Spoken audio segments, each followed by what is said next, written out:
Hello again. Welcome to another edition of Media Watch. I'm your co-host, Eric Tait. I'm Raymond Peterson. And I'm their guest and their friend, Alan Singer.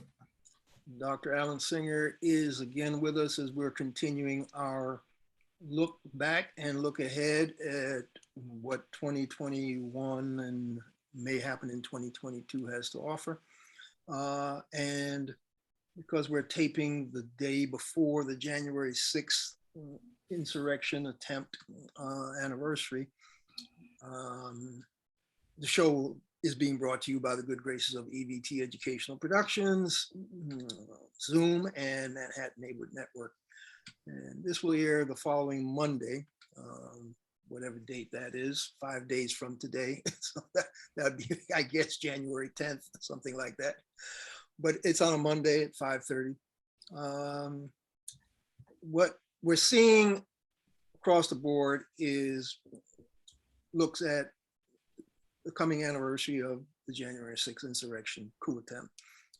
And what we'd like to do is take a look at what the media may or may not be doing, or definitely has not been doing over time, dealing with the coverage of what's been happening in the society pretty much since the prior to, but exacerbated by the ascent of Donald Trump into Republican politics. And once he became the heir apparent to their nomination and then became their elected representative standard bearer and entered the White House, he basically strong-armed and took over the Republican Party. And that basically turned the Republican Party into an unrecognizable thing. I don't think I'm on a soapbox when I say that, because enough people have been lamenting the fact that there are no Republicans who seem to be standing for the values the party once stood for. And they have basically abrogated their responsibility to the party of Trump. But we're not the only ones who were saying this. And one of the things we want to do is at least give a shout out to some of the people who have been trying to bring. A long story short, I came across a great editorial opinion piece by Jessica Rubin in the Washington Post, which I am going to quote because it sums up what we've been saying over the years and what a number of other people have been saying about the failure of the press, the media, mainstream media, social media, whatever media that's supposed to be covering what's going on in doing their jobs properly. And this is a piece that Jessica Rubin wrote in the Washington Post last December 7th, the actual anniversary of the Pearl Harbor attack, if memory serves me correctly. But here's her opening. The mainstream's media fixation with false equivalency between the two political parties and fear of criticism from the right has led to distorted coverage and misleading characterizations of the assault on democracy. Voter suppression is called, quote, tighter voting requirements. The Republicans' descent into authoritarianism and its dalliance with violence is explained away as, quote, polarization. Meritless cases to overturn the election are described as, quote, lawsuits stemming from the 2020 election. And rarely is it made clear that, quote, concerns about fraud, unquote, is a red herring, or that the 2020 elections was the most reviewed and reaffirmed in history thanks to the slew of audits. The media talks about, quote, lack of civility in politics, but when do Democrats post videos depicting violence against Republicans? When do they follow Republican members down the halls of Congress to harass and scream at them? And that's the opening paragraphs of the Jessica Rubin opinion piece in the Washington Post on December 7th. And basically the false equivalency, the fact that they call voter fraud, call it voter suppression with euphemistic terms, it's tighter voting rule. She is exactly correct. She's not the only person, but unfortunately, her opinion pieces, as you were saying earlier, Ray, shows up on the opinion page. The coverage with the false equivalency continues in the regular pages of all the press. And the online people are not much better, even though there were things about media commentators like Brian Stelter talking about other journalists bemoaning the fact that they can't cover the assault on democracy every day the way CNN does. And my question is, does CNN really cover it well and cover it every day? I don't know. I think he got a lot of pushback with that headline, but that's another matter. But I don't want to monopolize this. Your take, Ray, on as a practicing journalist, emeritus, or still doing photography, whatever. What do we need to call out, or we've called it out? Explain your take on what this is doing to professional journalism, period, and not informing the public correctly. It's ruining professional journalism, and it's coming to the point, if we don't talk about what's actually happening, an assault on democracy, we're going to just, our voice is going to become silent. It's not going to matter because the other side is so vocal, they're going to dominate the news media. It's time for us to not pussyfoot around, to get like the old days with, Cronkite, Murrow, journalists that actually dug into their stories and criticized what was not right. We're not doing that. As I was saying to you earlier, the only real pushback is in editorial pieces, op-eds, but not on the front page.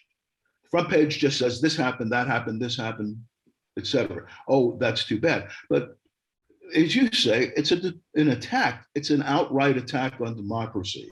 If it continues, we might face another civil war. Alan, I'm sorry. No, I was going to say the media has, in my eyes, I remember journalism from the 60s, the 70s, and today, Mother Jones and publications like that, who get into the story, express the opinion, and formulate a concise idea of what is actually happening, instead of just reporting what's happening. And I think that's what the mainstream media is doing today, reporting what is happening, but not really taking an issue. I haven't, as I said, I don't see it on the front page. I only see it in op-eds and opinion pieces where people really come out and say what's going on in this country. Yeah, Mother Jones I think the media has allowed it. That actually was calling media out. Mother Jones was one of the organs. Yeah, was actually doing a self-reflecting on it. Alan, historically, you're a historian. Yeah. You've seen these things ebb and flow. Give us your take on what I know we're falling down. How can we help fix it? The media has allowed itself to be manipulated by the right wing by maintaining this false equivalency that you talked about, Eric. It's difficult. The media has the job of trying to remain balanced, objective, and responsible. But the problem is, how do you remain balanced, objective, and responsible when there's a large political segment in the country that just lies, that presents conspiracy theories unrooted in fact, that attacks if you even identify something as it actually was? I mean, if you look at the January 6th, there were two Republicans who said it was what it was. Mitt Romney said, "This is an insurgency." That's a quote. Liz Cheney said, "This is a threat to democracy." Both of them were then ostracized by the Republican Party because they identified what they thought. And I think there's a big factor here. People are afraid to be identified with the truth because they will then be savagely attacked.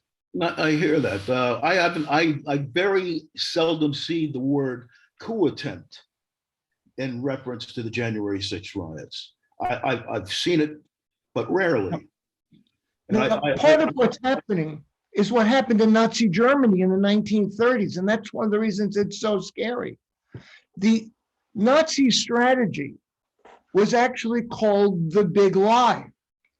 And Joseph Goebbels, who was the Nazi propaganda minister, explained it.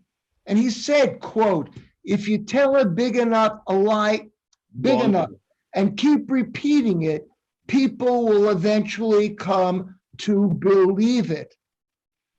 He also added, it is vitally important for the state, quote, to use all its powers to repress dissent, and for truth is the mortal enemy of the lie.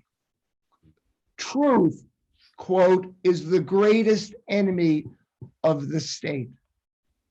And we have seen that strategy being used by the Republican Party, conservative talk show hosts on Fox News. They attack truth to undermine people's confidence in government, to undermine our ability to have discussions. Because you can't have a discussion with someone who starts off espousing a lie. Right. So you talked about these commentators, and we can name Tucker Carlson because he's pretty much the preeminent propagandist over at Fox News, and he outright spouts lies on his program. That link you sent us, Raymond, about the survey that one of the reporters from one of the outlets, was it the CNN outlet or was it the guy who did the survey amongst Republican voters? Oh, that was the AP. It was AP News. The AP is. Tell us a little bit about, briefly, some of the big lie stuff that they fed back to the man. He says, you think the Trump people did January 6th assault? And what did they say? They're saying I heard one quote was one that said, well, the FBI was behind it. There were FBI infiltrators there leading the riot. Some people thought that the whole thing was staged by the government. Without any evidence. How do you argue with this kind of logic? When people I think really it was the space aliens that are doing it, and why blame it on the FBI? Yeah, so you get Tucker Carlson spouting this stuff out, and then Marjorie Taylor Greene, she jumps up and she says, okay, Tucker Carlson said that there were FBI conspirators, that they are the unindicted co-conspirators that the Justice Department is not mentioning, and we need to know who those co-conspirators are, et cetera, et cetera. So here is an elected congressional person who basically probably was complicit in the assault.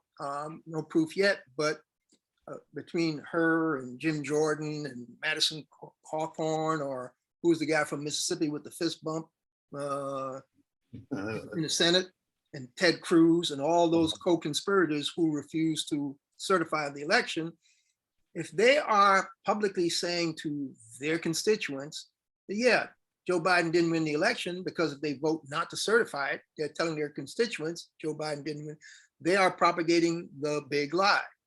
And so why is the media, our fourth estate, not outright calling out these elected officials for propagating the big lie? Why are they not running more editorials, not just in the New York Times and the Washington Post, but in the Des Moines Register and any of these other papers across the country, saying our elected officials are telling you a big lie? I don't see, I blame us as media people for not doing the job we're supposed to be doing, but if we know that this is a big lie, why are we not calling it out every day? Why are we not saying the Republican Party has descended into a party of authoritarianism? I think some people are writing stories to that effect, but mainly on the op-ed side of the page. Right. Now, I think Alan has a part of it right, that there is a fear of pushback. Newspapers don't want to lose advertising. Silly things, stupid things like that. I don't know. I think that they are partly afraid of pushback. I also think that there is, and I don't want to besmirch journalists, but there is a new wave of journalism and journalists, the younger people, that just don't understand what a journalist's function is. Okay, Which is, I agree. I agree. No, this has happened in the past, Eric, and you asked me about that. This happened in the 1950s when Senator Joseph McCarthy used the big lie technique to promote his political agenda, to accuse all sorts of people without evidence of being communist conspirators. And one of the things that finally stopped McCarthy were journalists in the media. Two of them are very prominent, actually three, I.F. Stone, right, Edward R. Murrow, and Herb Block, the cartoonist. They took on McCarthy. Yes, they did. And they protected democracy in the United States. But we haven't seen the same level now. Think about it, guys. Even back then, it was just a handful of people pushing back against the authoritarian push, against the big lie. And here we are again today with maybe a bigger handful, but still a handful as opposed to what the hell's going on. But I'm not going to beat this horse to a pulp, because we know we're falling down on the job. We know we need to do better, and hopefully we are going to do better. But in dealing with this big lie situation, it has infected everything. And Alan, you were talking about, we said we'd get to it on this show, what's happening with the big lie and the misinformation and the stuff dealing with schools, school curriculum, school boards, and this whole CRT mess. Talk to us about where we are as far as schools, and you can even get into the whole bit about fighting mask mandates and whether schools should be in person or not. Jump in. Well, what we've described in the media, that same problem, the issue of trying to be balanced, trying to be objective, trying to be responsible, the attack on that from the right wing has also been an attack on education in schools and school districts. They discovered a boogeyman, critical race theory. And we're going to stop it. We don't want it taught in the schools. Now, of course, critical race theory is not taught in the schools because the schools don't teach theories. What schools try to do is to get young people to think about things in critical ways. Right. But what the right wing has done is it played on white fear. And it is a racist attack to try to undermine school boards, to put fear into teachers, and to mobilize their voting base on the local level as they prepare for 2022. They've been attacking schools on curriculum. They look at handouts that teachers give, and they demand to know, how could you make that choice? I knew one teacher who was attacked and was accused of giving out a newspaper article that was critical of the police. How could you do that? Teacher said, I gave out a whole package of articles and I asked students to evaluate them. I was not presenting my point of view. But teachers become fearful. School districts become fearful. The same people who've been attacking critical race theory have been attacking mask mandates in school, arguing that efforts to prevent the spread of an epidemic violates their personal freedom to get infected and infect other people. I mean, we get lunatic ideas that are just off the spectrum. And then what happens is if you try to be balanced and you try to give people the right to hear and to speak, you open the door for these kind of conspiracy theories. Yeah. Well, you open the door for those kind of conspiracy theories, but going back to anti-vaxxers, a number of prominent anti-vaxxers with media presence have died this year. And yet the lie still goes on that it's the vaccination, the mandate, all anti-American. Who can tell us what to do? What other policies is the government going to mandate if we allow them to mandate this? Not taking into account that, as I say, people are dying right and left. That's proven. It just boggles my mind. It just boggles my mind that in the face of actual black and white evidence, that people can deny something. Yeah. And Alan, you've said it to me again, and I'm going to repeat it. You can't fight ignorance. You can't argue against stupidity, and that's what it is. But we call it stupid, and that's our opinion. People believe what they believe. I don't know why they believe some of the things that they believe, but they believe what they believe. That's all. Yeah, well, teachers have asked me, how should they teach about January 6th, given this climate where they're all afraid they're going to be attacked? And what I argue is you have to start with the facts. And the facts are known. The facts are known because of congressional hearings. The facts are known because of coverage in newspapers. Again, the Washington Post and New York Times. The facts are known because of the legal proceedings.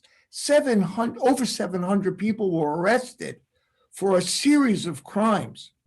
There have been dozens who have been convicted and some who have been sentenced to significant jail time. We know the facts. We know what Donald Trump said in his speech at 12 o'clock. We know that he tweeted as people were breaking into the Capitol building that essentially that Vice President Trump was traitorous. We know that while police were being attacked, he remained silent. And then after he remained silent, when he finally intervened, he said, well, we shouldn't be violent. But he never said that what people did was wrong. As a matter of fact, he praised them for their patriotism. So here's my question. Why is the Justice Department dragging its heels about going after people like Donald Trump, like all the people whose names got raised when these text messages came to light, whether it's Sean Hannity, who you have a difficult time going after because of, quote, journalistic First Amendment stuff, but all those other people like Steve Bannon and who's the chief of staff, Mark Meadows, and all these lawyers who came up with these memos that says, this is how you go about not certifying an election. These are, in my opinion, co-conspirators to a coup, which we call a coup in plain sight when it was going on from November 3rd of 2020 to when this guy finally left office and then never started his big lie, the whole bit. Why is the Justice Department dragging its heels on that? What's with the January 6th commission? Why are they, I mean, I know they have to build their building blocks and all that, but if you don't hold the lawmakers accountable for being party to a coup, whether you use the 14th Amendment or whatever, then guess what? The people in the streets gonna say, oh, we missed the last time, we'll get it the next time. And all these laws that they're passing to abrogate elections is their other shoe that's dropping now in the state legislatures. All these voter suppressions and all these bills to strip the voters of their rights, even if the voting does take place, they could nullify it by the laws that they're passing. I'm looking at the federal government and I see it's asleep at the switch on this issue, January 6th issue. They're asleep at the switch when it comes to protecting voting rights which is now up for grabs with these state laws being passed. I mean, if we turn the corner, what are we going to do about protecting the right to vote, even if they're passing laws to steal your voting outcome? If you don't get a chance to vote, it doesn't matter what the outcome is. They're going to win by default. Right. Well, Eric, the insurrection didn't just happen on January 6th, and that's part of the problem. What has been happening in the United States is the Republican Party has obstructed democracy, has obstructed justice. It is doing that with the gerrymandering of districts.